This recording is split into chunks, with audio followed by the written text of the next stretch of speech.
बीजपुर पुनर्वास क्षेत्र में एक परिवार बदहाल स्थिति में जीवन यापन करने को मजबूर है।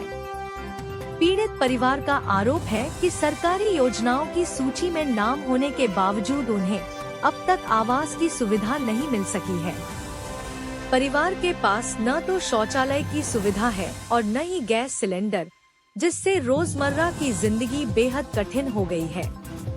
पीड़िता के पति को महज 12,000 रुपए की कमाई के लिए बाहर काम करने जाना पड़ता है, जबकि क्षेत्र में एनटीपीसी का बड़ा पावर प्लांट मौजूद है। आर्थिक तंगी के कारण परिवार के 2 बच्चों की पढ़ाई भी छूट गई है। पीड़ित परिवार ने प्रशासन से जल्द मदद की गुहार लगाई है और योजनाओं के सही क्रियान्वयन की मांग की है।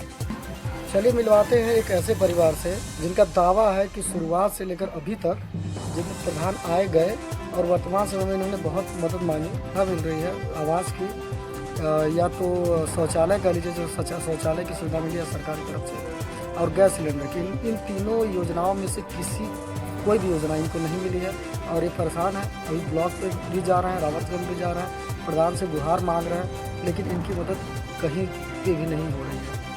मदद मांगते जा रहे हैं लेकिन मदद मिल नहीं रही है।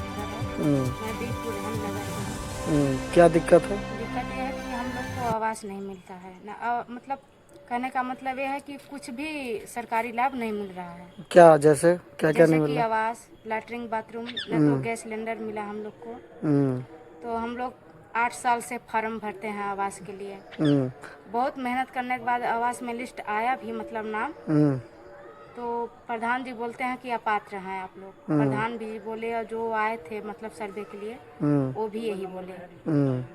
तो हम लोग यही पूछना चाहते हैं कि हम लोग के पास क्या है, किस चीज़ से आप पात्र हैं। एक ठो रूम है सीटे का, उस पर भी हम लोग पत्थर सीटों को दबा के रखे हैं। कितनी बार बात किया आपने प्रधान से? प्रधान से कितने ही बार मतलब बात की हम लोग, कई बार। और कहाँ बात किया आपने?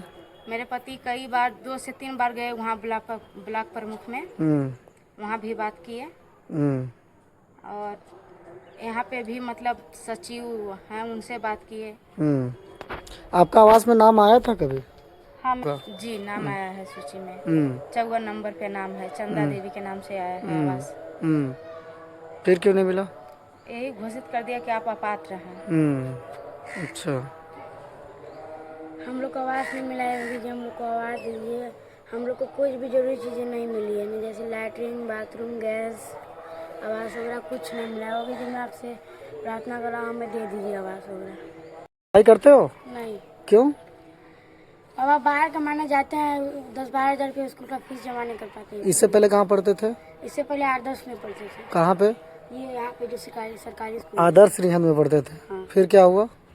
फिर वहाँ से टीसी कट गया। हाँ। बाहर पापा जा रहे थे तो वहाँ पे पढ़े।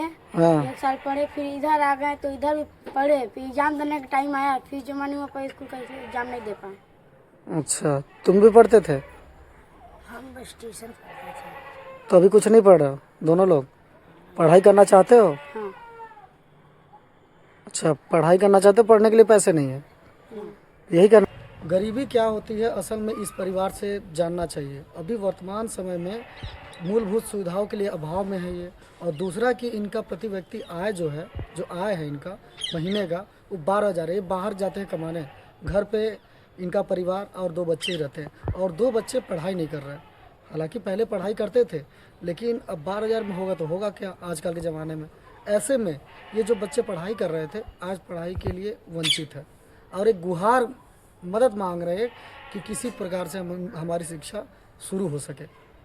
आपसे गुजारिश है, आप लोग जो हमारा ये खबर देख रहे हैं उनसे नम्र निवेदन है कि इन बच्चों के लिए कुछ करें आप। हालांकि हम भी प्रयास करेंगे कि इनकी शिक्षा को लेकर के किस प्रकार से आगे हो सके बात, और कैसे पढ़ाई में जुड़ सके, हम लोग इस पर बात करेंगे। लेकिन गरीबी हो तो ऐसे ना हो, इतनी गंभीर। मूलभूत सुविधाएं तो अलग चीज़ हो गई, यहाँ तक कि पढ़ाई भी बच्चे दूर है। जो बच्चों को पढ़ाई करना चाहिए वो बच्चे पढ़ाई से भी दूर है।